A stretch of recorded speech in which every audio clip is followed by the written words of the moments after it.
Monsieur le Premier ministre de la République, je vous salue avec déférence et à votre personne. Je salue le chef de l'État, son Excellence le Président Macky Sall, qui montre beaucoup de considération, beaucoup d'égards à notre personne, vous l'avez dit, et à l'égard des évêques du Sénégal en général, et à l'égard de notre communauté catholique.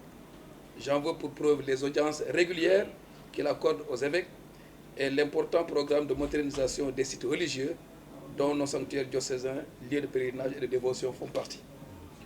Je vous remercie, Monsieur le Premier ministre, pour l'honneur de cette visite avec la délégation qui vous accompagne, saluant plus particulièrement les ministres d'État, les différents ministres et les autorités administratives à la tête desquelles Monsieur le gouverneur de la région. Monsieur le Premier ministre, permettez-moi de vous féliciter doublement pour votre reconduction à la tête du gouvernement et pour la confiance du chef de l'État qui vous a choisi. J'avais écrit pour être candidat, mais vous avez dit pour être capitaine, capitaine de l'équipe, pour la prochaine élection présidentielle. Je salue que cette élection se déroule, je souhaite que cette élection se déroule dans la paix et dans la plus incontestable transparence. Pour le bien de notre démocratie et de notre pays, qui a encore besoin d'affirmer son leadership à la matière. Notre pays a besoin de paix, vous l'avez dit, et rien que de paix, pour poursuivre son développement auquel le président Macky Sall a donné une impulsion sans pareille. Même si la demande sociale est toujours là, cette demande, Monsieur le Premier ministre, mérite d'être considérée avec la plus grande attention face au coût de la vie et à la vague d'émigration que connaît notre pays, qui est aussi un pays de départ pour d'autres Ouest-Africains. Nous, évêques du Sénégal, avons déjà écrit une lettre pastorale sur la question de la migration pour faire entendre notre voix. Sachez, Monsieur le Premier ministre, que nous resterons fidèles, toujours fidèles à notre mission de collaborateur de l'État, selon le principe de subsidiarité. Et c'est cela qui justifie notre engagement dans le social, en particulier dans l'éducation, dans la santé et dans le développement rural en particulier. Le soutien nécessaire de l'État nous permet d'accomplir cette mission. Plus concrètement, je peux le dire ici, notre hôpital Saint-Jean-de-Dieu, qui existe depuis 40 ans, je ne sais pas si vous êtes passé à côté, bénéficie certes depuis un certain temps de subventions régulières, et je remercie Madame le ministre de la Santé et de l'Action sociale pour son attention, mais nous avons besoin d'une décision statuant définitivement sur la nature de l'hôpital, sur son statut, le déclarant EPS confessionnel d'utilité publique à vocation sociale, à l'instar par exemple de l'hôpital de l'Ordre de Malte. Un courrier en ce sens a été déjà adressé à Madame le ministre de la Santé, dont je vous joins tout à l'heure une copie, et nous attendons toujours. Pendant ce temps, les services financiers de l'État font le travail et nous mettent beaucoup de pression en ce qui concerne les différents impôts, ce qui est normal. L'école catholique, Monsieur le Premier ministre, ainsi que nos instituts supérieurs ont besoin d'être soutenus, car non seulement les subventions publiques sont insuffisantes, mais en plus la décision de réduction des taux d'inscription et de scolarité risque de précipiter notre disparition du système éducatif, ce qui n'est pas en faveur de notre pays. Une autre préoccupation, c'est l'achèvement des travaux de notre sanctuaire marial diocésain dans le cadre du programme que j'ai cité. Il ne nous reste qu'une tranche de 50 millions, alors que les difficultés du terrain pierreux et raviné, qui se trouve au village de Mont-Roland, le village de Maître Mbeng, imposent une importante rallonge de la subvention estimée à 100 millions, en plus des 50 millions qui restent. Cela est nécessaire pour l'accomplissement des travaux.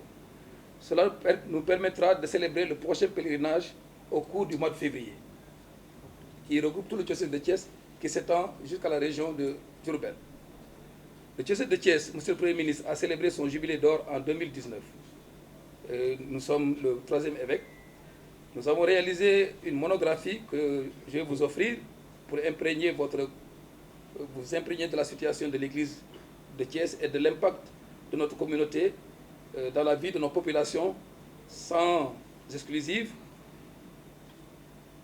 Notre région allant jusqu'à notre diocèse s'étendant jusqu'à la région de Diourbel, et surtout avec la Caritas, dont le directeur est à ma droite, Abbé Etienne Djadjen.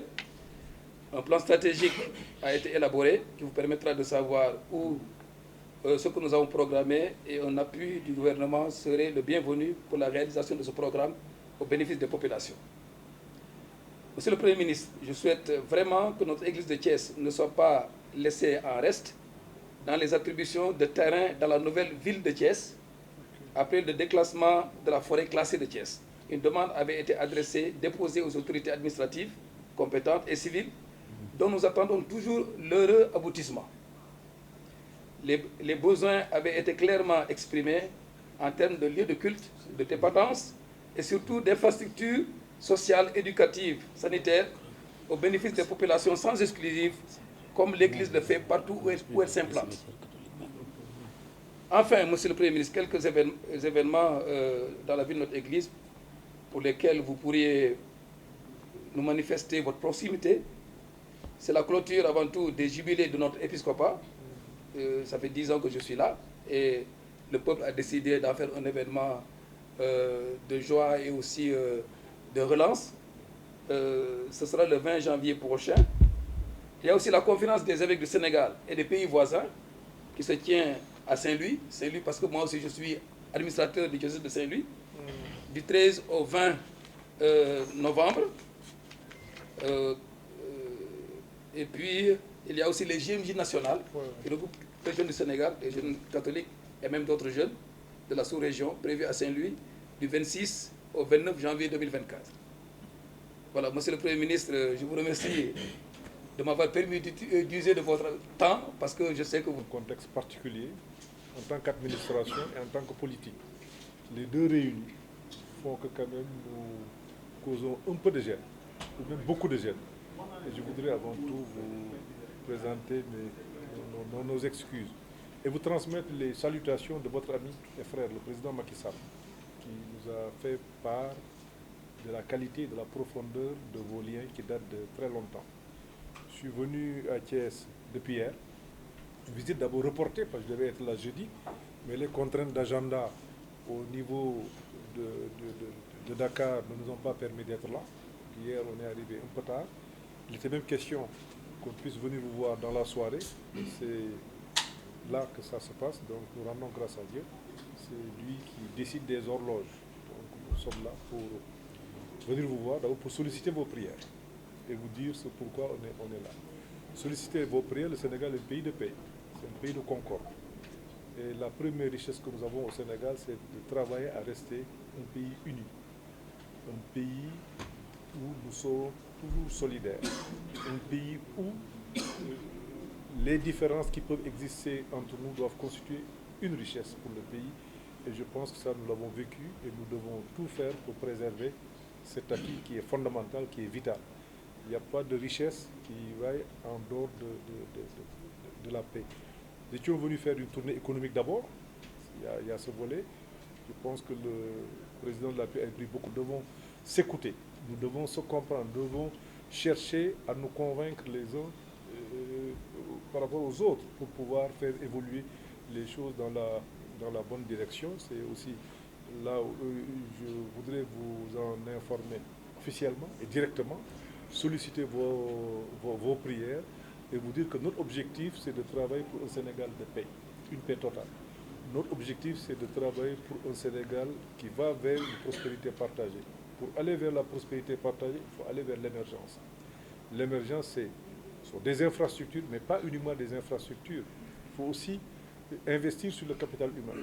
Aujourd'hui, ça se fait, c'est pas moins de 25% de la richesse nationale qui va à l'éducation, à la santé, aux questions sociales. Nous pensons aujourd'hui, le moment est arrivé, d'augmenter